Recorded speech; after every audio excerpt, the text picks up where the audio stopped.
Hello friends, ಮತ್ತೊಮ್ಮೆ ತಮಗೆಲ್ಲರಿಗೂ ನನ್ನ ಚಾನಲ್ಗೆ ಸುಸ್ವಾಗತ. ಈ ದಿನ ನಾವು 9ನೇ ತರಗತಿಯ ಭಾಷೆ ಕನ್ನಡ ಪದ್ಯ ಭಾಗ 7 ರಾಘವಾಂಕ್ ಅವರು ಬರೆದಿರುವಂತಹ ನಿನ್ನ ಮುತ್ತಿನ ಸತ್ತಿಗೆಯನಿತ್ತು ಸಲಹು ಈ ಒಂದು ಪದ್ಯ ಭಾಗದ ಪ್ರಶ್ನೋತ್ತರಗಳನ್ನು ಮತ್ತೆ ಭಾಷಾಭ್ಯಾಸವನ್ನು ನೋಡೋಣ. ಫ್ರೆಂಡ್ಸ್, ಇಲ್ಲಿಯವರೆಗೆ ನೀವು ನಮ್ಮ ಚಾನಲನ್ನು ಸಬ್ಸ್ಕ್ರೈಬ್ ಮಾಡಿಲ್ಲ ಅಂದರೆ ಪ್ಲೀಸ್ ಸಬ್ಸ್ಕ್ರೈಬ್ ಮಾಡಿ, ಲೈಕ್ ಮಾಡಿ, ಶೇರ್ ಮಾಡಿ. ಬನ್ನಿ ಪ್ರಾರಂಭಿಸೋಣ.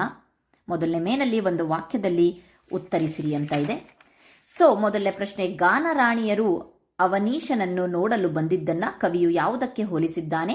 ಉತ್ತರ, ಗಾನರಾಣಿಯರು ಅವನೀಶನನ್ನು ನೋಡಲು ಬಂದಿದ್ದನ್ನು ಕವಿಯು ಕಗ್ಗತ್ತಲೆಯ ರಾತ್ರಿ ಹಗಲನ್ನು ನೋಡಲು ಬಂದಂತೆ ಮತ್ತು ಬ್ರಹ್ಮನು ನೀಲಮಣಿಯಿಂದ ಮಾಡಿದ ಗೊಂಬೆಗಳಿಗೆ ಜೀವ ಬಂದಂತೆ ಹೋಲಿಸಿದ್ದಾನೆ.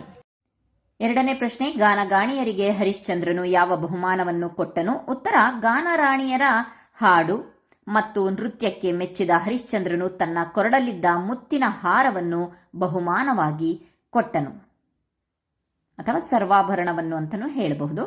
ಬನ್ನಿ ಮೂರನೇ ಪ್ರಶ್ನೆಯನ್ನು ನೋಡೋಣ. ಗಾನರಾಣಿಯರು ಹರಿಶ್ಚಂದ್ರನನ್ನು ಏನನ್ನು ಕೊಡು ಎಂದು ಕೇಳಿದನು? ಉತ್ತರ, ಗಾನರಾಣಿಯರು ಹರಿಶ್ಚಂದ್ರನನ್ನು ಅವನ ಮುತ್ತಿನ ಸತ್ತಿಗೆಯನ್ನು ಅಂದರೆ ಛತ್ರಿ ನೀಡಿ ಸಲಹು ಎಂದು ಕೇಳಿದರು. ನಾಲ್ಕನೇ ಪ್ರಶ್ನೆ, ಸತ್ತಿಗೆಯು ಯಾವಾಗ ದೈವ ಸ್ವರೂಪ ಎಂದು ಹರಿಶ್ಚಂದ್ರನು ಹೇಳುತ್ತಾನೆ? ಉತ್ತರ, ಪಟ್ಟದ ಸತ್ತಿಗೆಯನ್ನು ರಾಜವಂಶದ ಪರಂಪರೆಯಂತೆ ಪೂಜಿಸುವಾಗ ಮತ್ತು ಅದು ದೈವದತ್ತವಾಗಿ ನೆರಳನ್ನ ನೀಡಿ ರಕ್ಷಿಸುವಾಗ ದೈವ ಸ್ವರೂಪ ಎಂದು ಹೇಳುತ್ತಾನೆ. 2-3 ವಾಕ್ಯಗಳಲ್ಲಿ ಉತ್ತರಿಸಿರಿ. ವಿಶ್ವಾಮಿತ್ರನ ತಪೋಬಲದಿಂದ ಜನಿಸಿದ ಕನ್ಯೆಯರ ರೂಪಲಾವಣ್ಯ ಹೇಗಿತ್ತು?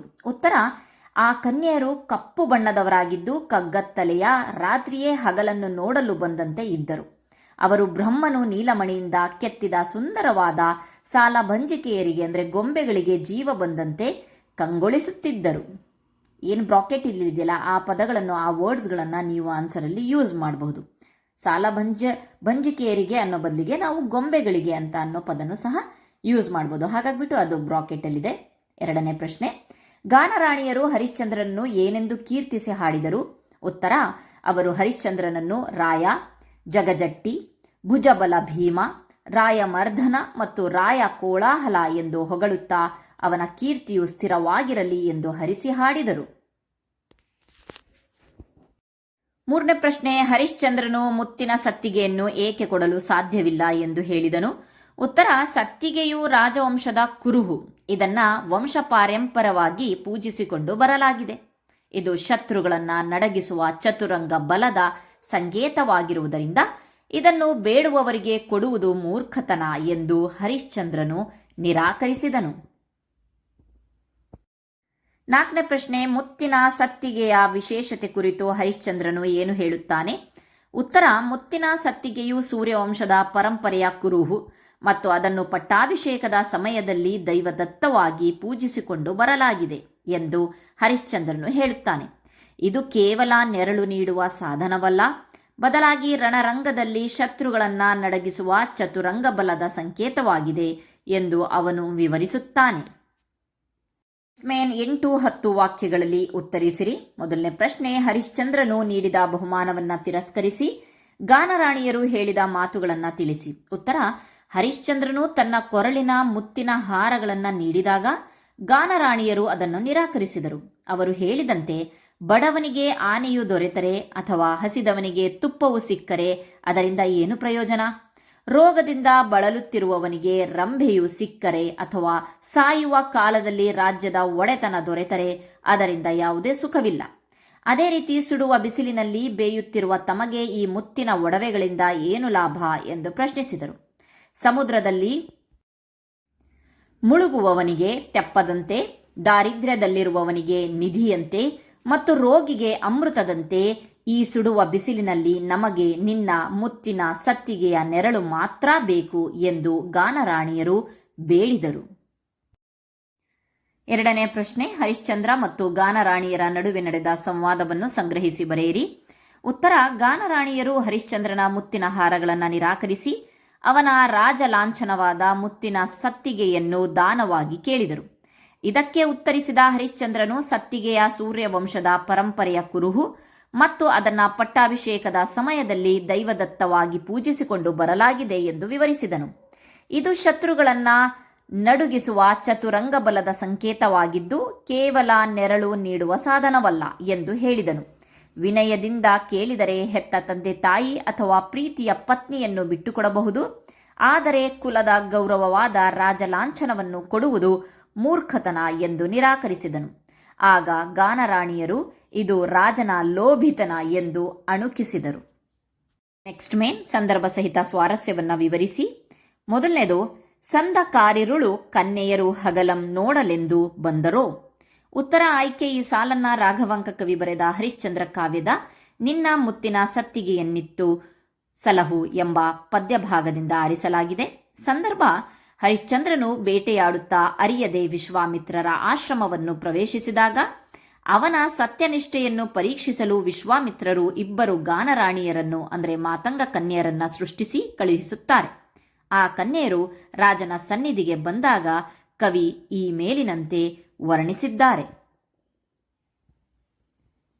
ನೆಕ್ಸ್ಟ್ ಇದರ ಒಂದು ಸ್ವಾರಸ್ಯವನ್ನು ನೋಡೋಣ.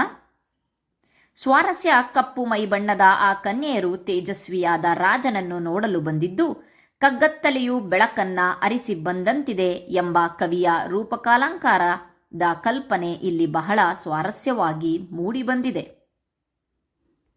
ಎರಡನೇ ಸಂದರ್ಭ, ಬಡತನದ ಹೊತ್ತಾನೆ ದೊರಕಿ ಫಲವೇನು.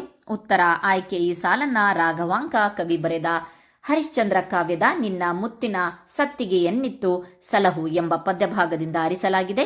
ಸಂದರ್ಭ, ಹರಿಶ್ಚಂದ್ರನು ಗಾನರಾಣಿಯರ ಹಾಡು ಮತ್ತು ನೃತ್ಯಕ್ಕೆ ಮೆಚ್ಚಿ ತನ್ನ ಕೊರಡಲ್ಲಿದ್ದ ಮುತ್ತಿನ ಹಾರಗಳನ್ನು ಅವರಿಗೆ ಉಡುಗೊರೆಯಾಗಿ ನೀಡಲು ಮುಂದಾದನು. ಆಗ ಆ ಗಾನರಾಣಿಯರು ರಾಜನು ನೀಡಿದ ಈ ಆಭರಣಗಳನ್ನು ನಿರಾಕರಿಸುತ್ತಾ ಅವುಗಳಿಂದ ತಮಗೆ ಈ ಸಮಯದಲ್ಲಿ ಯಾವುದೇ ಪ್ರಯೋಜನವಿಲ್ಲ ಎಂದು ವಿವರಿಸುವಾಗ ಈ ಮಾತನ್ನು ಹೇಳಿದರು. ಸ್ವಾರಸ್ಯ, ಸಂಕಷ್ಟದಲ್ಲಿರುವವರಿಗೆ ಆ ಕ್ಷಣದ ಅಗತ್ಯವನ್ನು ಪೂರೈಸುವ ವಸ್ತು ಮಾತ್ರ ಬೆಲೆ ಬಾಳುವಂಥದ್ದು ಎಂಬ ಲೌಕಿಕ ಸತ್ಯವನ್ನು ಇಲ್ಲಿ ಗಾನರಾಣಿಯರು ಅತ್ಯಂತ ತಾರ್ಕಿಕವಾಗಿ ವಿವರಿಸಿದ್ದಾರೆ. ರಾಜನ ಸತ್ಯನಿಷ್ಠೆಯನ್ನು ಪರೀಕ್ಷಿಸಲು ಅವರು ಆಭರಣಗಳನ್ನು ತಿರಸ್ಕರಿಸಿ ರಾಜ ಲಾಂಛನವನ್ನೇ ಕೇಳುವ ಅವರ ಜಾಣ್ಮೆ ಇಲ್ಲಿ ವ್ಯಕ್ತವಾಗಿದೆ. ನೆಕ್ಸ್ಟ್ ಸಂದರ್ಭ ನೋಡೋಣ. ಮೂರನೇ ಸಂದರ್ಭ, ನಿನ್ನ ಮುತ್ತಿನ ಸತ್ತಿಗೆಯನ್ನಿತ್ತು ಸಲಹು ಭೂಭುಜ ಎಂದರು. ಉತ್ತರ ಆಯ್ಕೆ ಈ ಸಾಲನ್ನ ರಾಘವಾಂಕ ಕವಿ ಬರೆದ ಹರಿಶ್ಚಂದ್ರ ಕಾವ್ಯದ ನಿನ್ನ ಮುತ್ತಿನ ಸತ್ತಿಗೆಯನ್ನಿತ್ತು ಸಲಹು ಎಂಬ ಪದ್ಯಭಾಗದಿಂದ ಆರಿಸಲಾಗಿದೆ. ಸಂದರ್ಭ, ಗಾನರಾಣಿಯರು ಹರಿಶ್ಚಂದ್ರನ ಎದುರು ಹಾಡಿ ನಲಿದಾಗ ರಾಜನು ಮೆಚ್ಚಿ ಅವರಿಗೆ ತನ್ನ ಮುತ್ತಿನ ಹಾರಗಳನ್ನು ಬಹುಮಾನವಾಗಿ ನೀಡಲು ಹೋದನು.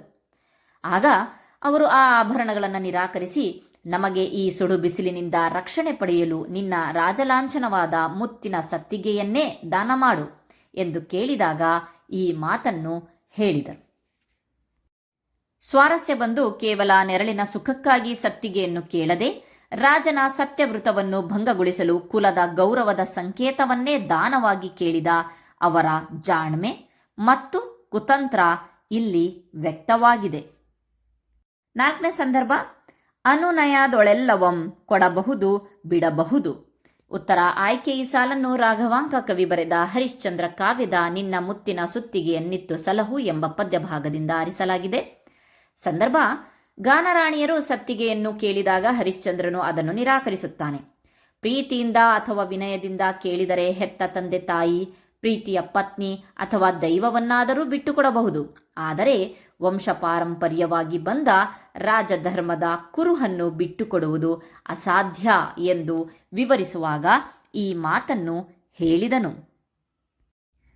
ಸ್ವಾರಸ್ಯ, ಹರಿಶ್ಚಂದ್ರನಿಗೆ ತನ್ನ ಕುಲಧರ್ಮ ಮತ್ತು ಸತ್ಯದ ಮೇಲಿರುವ ಅಚಲವಾದ ನಿಷ್ಠೆ ಹಾಗೂ ತ್ಯಾಗಕ್ಕೂ ಒಂದು ಮಿತಿ ಮತ್ತು ಧರ್ಮದ ಚೌಕಟ್ಟು ಇರುತ್ತದೆ ಎಂಬ ಉದಾತ್ತ ವಿಚಾರ ಇಲ್ಲಿ ವ್ಯಕ್ತವಾಗಿದೆ. ನೆಕ್ಸ್ಟ್ ಬಂದು ನೋಡೋಣ ಭಾಷಾಭ್ಯಾಸವನ್ನ. ನೆಕ್ಸ್ಟ್ ಇಲ್ಲಿ ಬಂದಾಗ ಭಾಷೆಯ ಸೊಬಗಲ್ಲಿ ಕನ್ನಡದಲ್ಲಿರುವ ಶ, ಶ, ಸ ವರ್ಣಗಳಿಗೆ ಉಚ್ಚಾರದಲ್ಲಿ ವ್ಯತ್ಯಾಸ ಇದೆ. ಈ ವ್ಯತ್ಯಾಸ ಗೊತ್ತಾಗಬೇಕು ಅಂತ ಅಂದರೆ ನಾವು ಹೆಚ್ಚಾಗಿ ಈ ಒಂದು ಅಕ್ಷರಗಳನ್ನು ಒಳಗೊಂಡಿರುವಂತಹ ಪದಗಳನ್ನು ಪದೇ ಪದೇ ರಿಪೀಟ್ ಉಚ್ಚಾರಣೆಯನ್ನ ಮಾಡಬೇಕು. ಉದಾಹರಣೆಗೆ ಶಕಲ ಅಂತ ಅಂದರೆ ಒಂದು ಸಣ್ಣ ತುಂಡು ಅಥವಾ ಸಣ್ಣ ಭಾಗ, ಆದರೆ ಅದೇ ಸಕಲ ಅಂತ ಅಂದರೆ ಇಡಿಯಾದ ಪೂರ್ಣವಾದ ಎಲ್ಲ ಎಂಬ ಅರ್ಥವನ್ನು ಕೊಡುತ್ತೆ. ಸೊ ಹಾಗಾಗ್ಬಿಟ್ಟು ಇದು ಯಾವ ರೀತಿಯಾಗಿ ನಾವು ಚೇಂಜ್ ಮಾಡ್ಬೋದು ಅಂತ ಅಂದರೆ ಪದೇ ಪದೇ ಈ ಒಂದು ಲೆಟರ್ಸ್ ಇರುವಂತಹ ವರ್ಡ್ಸ್ಗಳನ್ನು ನಾವು ಪ್ರಾಕ್ಟೀಸ್ ಮಾಡಬೇಕಾಗತ್ತೆ. ಅದಾದಮೇಲೆ ನೆಕ್ಸ್ಟು ಸೈದ್ಧಾಂತಿಕ ಭಾಷಾಭ್ಯಾಸದಲ್ಲಿ ಷಟ್ಪದಿಯ ಬಗ್ಗೆ ಹೇಳಿದ್ದಾರೆ. ಷಟ್ ಅಂತ ಅಂದರೆ ಇಲ್ಲೆಲ್ಲ ಕರೆಕ್ಟಾಗಿ ಕೊಟ್ಟಿದ್ದಾರೆ, ಸೊ ನಾವು ನೋಡಬಹುದು. ಆಮೇಲೆ ಅದರ ಒಂದು ಲಕ್ಷಣಗಳು ಅಂತಂದರೆ ಷಟ್ಪದಿಯಲ್ಲಿ ಇಲ್ಲಿ 6 ವಿಧಗಳಿದೆ ಅಂತ ಕೊಟ್ಟಿದ್ದಾರೆ. ಶರ, ಕುಸುಮ, ಭೋಗ, ಭಾಮಿನಿ, ಪರಿವರ್ಧಿನಿ, ವಾರ್ಧಕ ಎಂಬ 6 ವಿಧಗಳಿವೆ. ಸೊ ಅದರ ಲಕ್ಷಣಗಳನ್ನು ಸಹ ಹೇಳಿದ್ದಾರೆ. ನೆಕ್ಸ್ಟ್ ಇಲ್ಲಿ ಭಾಮಿನಿ ಷಟ್ಪದಿಯ ಬಗ್ಗೆ ನಿಮಗೆ ಇಲ್ಲಿ ಕೊಟ್ಟಿದ್ದಾರೆ. ಅದಾದ್ಮೇಲೆ ನೆಕ್ಸ್ಟ್ ಇನ್ನೊಂದು ಷಟ್ಪದಿಯನ್ನು ಇಂಟ್ರೊಡ್ಯೂಸ್ ಮಾಡಿದ್ದಾರೆ, ಅದು ವಾರ್ಧಕ ಷಟ್ಪದಿ. ಸೊ ಅದಕ್ಕೆ ರಿಲೇಟೆಡ್ ಆಗಿ ಇಲ್ಲಿ ಭಾಷಾ ಚಟುವಟಿಕೆಯಲ್ಲಿ ಕ್ವಶನ್ಸ್ಗಳಿದೆ. ಷಟ್ಪದಿ ಎಂದರೇನು, ವಿಧಗಳು ಯಾವುವು ಅಂತ. ಸೊ ಷಟ್ 6, ಪದಿ ಸಾಲು, 6 ಸಾಲುಗಳ ಪದ್ಯವನ್ನು ನಾವು ಷಟ್ಪದಿ ಅಂತ ಕರಿತೀವಿ. ಷಟ್ಪದಿಯಲ್ಲಿ ಶರ, ಕುಸುಮ, ಭೋಗ, ಭಾಮಿನಿ, ಪರಿವರ್ಧಿನಿ, ವಾರ್ಧಕ ಎಂಬ 6 ವಿಧಗಳಿವೆ. ಇಷ್ಟನ್ನ ಬರಿಬೇಕಾಗತ್ತೆ ಮೊದಲನೇ ಪ್ರಶ್ನೆಗೆ. ನೆಕ್ಸ್ಟ್ ಎರಡನೇ ಪ್ರಶ್ನೆ, ಭಾಮಿನಿ ಷಟ್ಪದಿಯ ಲಕ್ಷಣಗಳೇನು. ಸೊ ಇಲ್ಲಿ ನೋಡಬಹುದು ನೀವು ಕೆಳಗಡೆ 60 ಪೇಜ್ ನಂಬರ್ 65ರಲ್ಲಿ 1, 2, 4 ಮತ್ತು 5ನೇ ಸಾಲುಗಳಲ್ಲಿ 3 ಮಾತ್ರೆಗಳ ಗಣದ ಅನಂತರ 4 ಮಾತ್ರೆಗಳ ಗಣಗಳು ಅನುಕ್ರಮವಾಗಿ 2 ಬರುತ್ತವೆ. 3 ಮತ್ತು 6ನೆಯ ಸಾಲುಗಳಲ್ಲಿ 3 ಮಾತ್ರೆಗಳ ಗಣದ ಅನಂತರ 4 ಮಾತ್ರೆಗಳ ಗಣಗಳು ಅನುಕ್ರಮವಾಗಿ 3 ಇದ್ದು ಕೊನೆಯಲ್ಲಿ ಒಂದು ಗುರುವಿನಿಂದ ಕೂಡಿರುತ್ತದೆ. ಇದು ಭಾಮಿನಿ ಷಟ್ಪದಿಯ ಲಕ್ಷಣ. ನೆಕ್ಸ್ಟ್ 3ನೇ ಪ್ರಶ್ನೆ, ವಾರ್ಧಕ ಷಟ್ಪದಿಯ ಲಕ್ಷಣವನ್ನು ವಿವರಿಸಿ. ಸೊ ಪೇಜ್ ನಂಬರ್ 66ರಲ್ಲಿ 1, 2, 4 ಮತ್ತು 5ನೇ ಸಾಲುಗಳಲ್ಲಿ 5 ಮಾತ್ರೆಗಳ 4 ಗಣಗಳಿರುತ್ತೆ. 3 ಮತ್ತು 6ನೆಯ ಸಾಲುಗಳಲ್ಲಿ 5 ಮಾತ್ರೆಗಳ 6 ಗಣಗಳು ಮತ್ತು ಒಂದು ಗುರು ನಿಯತವಾಗಿರುತ್ತದೆ. ಸೊ ಇಲ್ಲಿ ಉದಾಹರಣೆನೂ ಸಹ ಇದೆ, ಸೊ ನೋಡಬಹುದು. ಸೊ ಇದು ವಾರ್ಧಕ ಷಟ್ಪದಿ. ಅದಾದ್ಮೇಲೆ ನೆಕ್ಸ್ಟ್ ಕೊಟ್ಟಿರುವ ಪದ್ಯ ಭಾಗವನ್ನು ಪೂರ್ಣಗೊಳಿಸಿ ಕಂಠಪಾಠ ಮಾಡಿರಿ ಅಂತ. ಸಂದಕಾರಿರುಳು ಕನ್ಯೇರು ಹಗಲಂ ನೋಡ. ಸೊ ನಿಮ್ಮ ಒಂದು ಟೆಕ್ಸ್ಟ್ ಬುಕ್ಕಲ್ಲಿ ಈ ಒಂದು ಪದ್ಯ ಇದೆಯಲ್ವಾ, ಪದ್ಯದ ಮೊದಲನೇ ಪ್ಯಾರಾಗ್ರಾಫೇ ಬರೀಬೇಕಾಗತ್ತೆ. ಸೊ ಸಂದಕಾರಿರುಳು ಕನ್ಯೇರು ಹಗಲಂ ನೋಡ, ಹಗಲಂ ನೋಡಲೆಂದು ಬಂದರೋ ಸುರಾಸುರ ಬುದಿಯಂ ಮಥಿಸುವೊಂದು ಹೊಸ ವಿಷದ ಹೊಗೆ ಹೊಯ್ದು ಕಗ್ಗನೆ ಕಂದಿ ಜಲದೇವಿಯರು ಮನದಲ್ಲಿ ನೊಂದು ಮಾನಿಸರಾದರೂ ಕಮಲಜಂ ನೀಲದಿಂದ ಮಾಡಿದ ಸಾಲ ಭಂಜಿಕೆ ಗೊಳದವಿ ಒಂದೆಳದವೋ ಎನ್ನಿಪ್ಪಂದದಿಂ ಬಂದ ರಂಗನೆಯರ ವನೀಶನೆಡೆಗೆ. ಇದಿಷ್ಟು ನೀವು ಬರಿಬೇಕಾಗತ್ತೆ. ಸೊ ನೆಕ್ಸ್ಟು ಎರಡನೇ, ಬಡತನದ ಹೊತ್ತಾನೆ ದೊರಕಿ ಫಲವೇನು. 4ನೇ ಪ್ಯಾರಾಗ್ರಾಫ್, ಬಡತನದ ಹೊತ್ತಾನೆ ದೊರಕಿ ಫಲವೇನು ಅಂತ ಹೇಳಿದ್ದು ಇಲ್ಲಿದೆಯಲ್ವಾ. ಸೊ ಇದಿಷ್ಟು ನೀವು ಬರಿಬೇಕಾಗತ್ತೆ. ಸೊ ಅದಾದ್ಮೇಲೆ ಏನಿದೆ ಅಂತ ಹೇಳಿಬಿಟ್ಟು ನೋಡೋಣ. ಸೊ ಇಲ್ಲಿ ಈ ಕೆಳಗಿನ ಪದ್ಯಭಾಗಕ್ಕೆ ಪ್ರಸ್ತಾರ ಹಾಕಿ ಗಣ ವಿಭಾಗ ಮಾಡಿ ಛಂದಸ್ಸಿನ ಹೆಸರನ್ನು ಬರೆಯಿರಿ. ಸೊ ಇಲ್ಲಿ ನೋಡಬಹುದು ನೀಟಾಗಿ. ಸೊ ಝೂಮ್ ಮಾಡ್ತೀನಿ. ಸೊ ನೋಡಬಹುದು, ನಾವಿಲ್ಲಿ ನೋಡಿದ್ರೆ ಇದರ ಒಂದು ಲಕ್ಷಣ ನೋಡಿ. ಕೆಳಗಡೆ ಲೈನಲ್ಲಿ ಜಾಗ ಇಲ್ಲ ಅಂತ ಹೇಳ್ಬಿಟ್ಟು ಬರ್ದಿದ್ದೀನಿ. 5, 5, 5, 5, 5, 5, 5 ಇದೆ. ಸೊ ಲಾಸ್ಟಿಗೆ ಇಲ್ಲಿ ಏನಾಗಿದೆಯಪ್ಪ ಅಂತ ಅಂದರೆ ಗುರು ನಿಯತವಾಗಿದೆ. ಸೊ ಇದು ವಾರ್ಧಕ ಷಟ್ಪದಿ. ನಾವು ಹಿಂದೆನೇ ಒಂದು ಪೇಜಲ್ಲಿ ನೋಡಿದ್ವಿ, ವಾರ್ಧಕ ಷಟ್ಪದಿ ಅಂದರೆ 1, 2, 4 ಮತ್ತು 5ನೇ ಸಾಲುಗಳಲ್ಲಿ 5 ಮಾತ್ರೆಗಳ 4 ಗಣಗಳಿರುತ್ತೆ. ಓಕೆ, ಮತ್ತು 3 ಮತ್ತು 6ನೇ ಸಾಲಿನಲ್ಲಿ, ಇದು 3 ಅಲ್ವಾ, 1 ಮತ್ತು 2ರಲ್ಲಿ 5 ಮಾತ್ರೆಗಳ 4 ಗಣಗಳಿರುತ್ತೆ. 3 ಮತ್ತು 6ನೇ ಸಾಲು, ಇಲ್ಲಿ ಬರೀ 3ನೇ ಸಾಲಿದೆ. 3 ಮತ್ತು 6ನೇ ಸಾಲುಗಳಲ್ಲಿ 5 ಮಾತ್ರೆಗಳ 6 ಗಣಗಳಿರುತ್ತೆ. 1, 2, 3, 4, 5, 6 ಮತ್ತು ಒಂದು ಗುರು ನಿಯತವಾಗಿರುತ್ತೆ. ಸೊ ಈ ಲಕ್ಷಣ ವಾರ್ಧಕ ಷಟ್ಪದಿಯ ಲಕ್ಷಣವಾಗಿದೆ. ಹಾಗಾಗಿಬಿಟ್ಟು ಈ ಒಂದು ಛಂದಸ್ಸಿನ ಹೆಸರು ವಾರ್ಧಕ ಷಟ್ಪದಿ. ಸೊ ಈ ಒಂದು ಛಂದಸ್ಸಿನ ಹೆಸರೇನಪ್ಪ ಅಂತಂದರೆ ಈ ಒಂದು ಷಟ್ಪದಿಯ ಹೆಸರೇನಪ್ಪ ಅಂತಂದರೆ ವಾರ್ಧಕ ಷಟ್ಪದಿ. Okay fine. ಇಲ್ಲಿಯವರೆಗೆ ನೀವು ಈ ಒಂದು 9ನೇ ತರಗತಿಯ ಪದ್ಯಭಾಗ, ರಾಘವಾಂಕ ಅವರು ಬರೆದಿರುವಂತಹ ಪದ್ಯಭಾಗ ನಿನ್ನ ಮುತ್ತಿನ ಸತ್ತಿಗೆ ನಿತ್ತು ಸಲಹು ಈ ಪದ್ಯದ ಪ್ರಶ್ನೋತ್ತರಗಳನ್ನು ಮತ್ತು ಭಾಷಾಭ್ಯಾಸವನ್ನು ನೋಡಿದ್ವಿ. Thank you friends.